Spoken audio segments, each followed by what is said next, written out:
Leaders in Johannesburg are pushing to reclaim the city as it prepares to host the first G20 summit on the African continent. South African President Cyril Ramaphosa this year demanded the city take action to address the spread of squalid residential buildings, many of which have been hijacked by criminal gangs.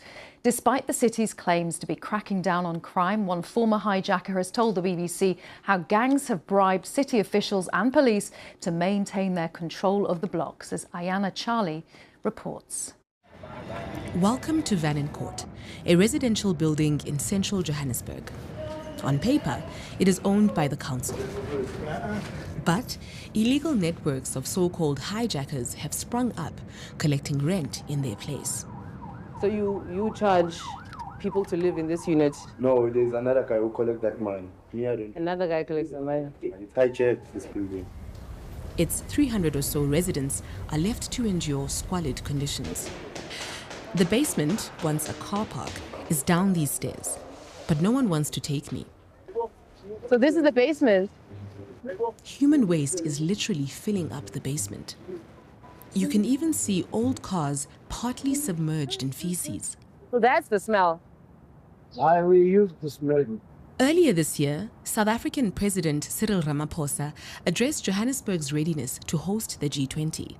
He urged the city to seize back its abandoned buildings. Those buildings should be taken, turned into living accommodation. But in the inner city alone, we have located over 100 buildings that are derelict or abandoned. Collectively, they house an estimated 10,000 families, vulnerable targets for hijackers. But how are these gangs able to operate? We're on our way right now to meet a man who says that he used to be a building hijacker.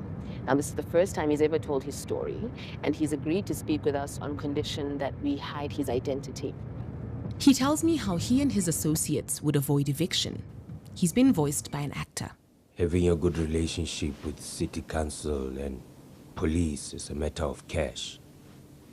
If you don't take the cash, the police, the councillor or whatever, he must die.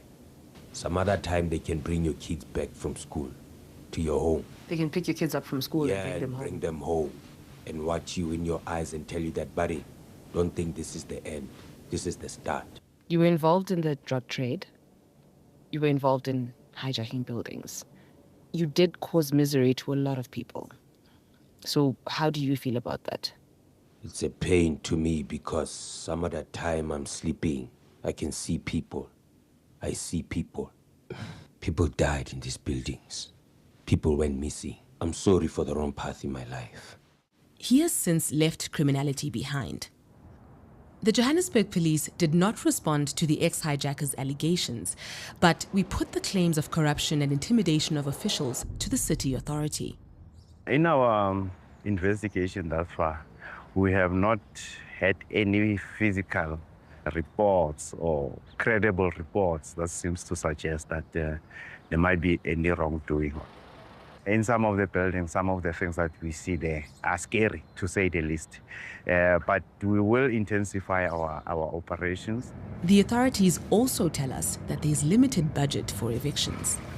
In the face of such financial hurdles and gang resistance, the president's call to clean up the city ahead of the G20 feels to many like a hollow appeal. Ayanda Charlie, BBC News. Well, a city spokesperson told the BBC they are aware of criminal activity and will intensify operations to clean up the city. Johannesburg police didn't respond to the BBC's request to comment about bribery and intimidation and even murder. You can watch the full investigation, Africa Eye, a city held hostage, Johannesburg, on BBC iPlayer and on the BBC News Africa YouTube channel.